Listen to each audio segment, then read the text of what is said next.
Hi guys, welcome to How to Solutions YouTube channel. In today's video, I'm going to show you how you can get Facebook dating feature on iPhone. Before getting into this video, must subscribe to our YouTube channel and click on the bell icon. So the first step you need to do is to open Facebook application and click on your profile picture in the top right.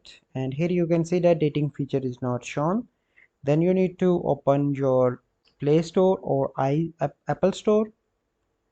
Here you can search for Facebook and you need to update Facebook application, and once you update you simply need to go into the settings, and here you can find an option of that is in Facebook. Here you need to clear storage and cache. Once you clear that, you simply need to log in into your account on Facebook and your issue will be resolved and you will easily find dating feature.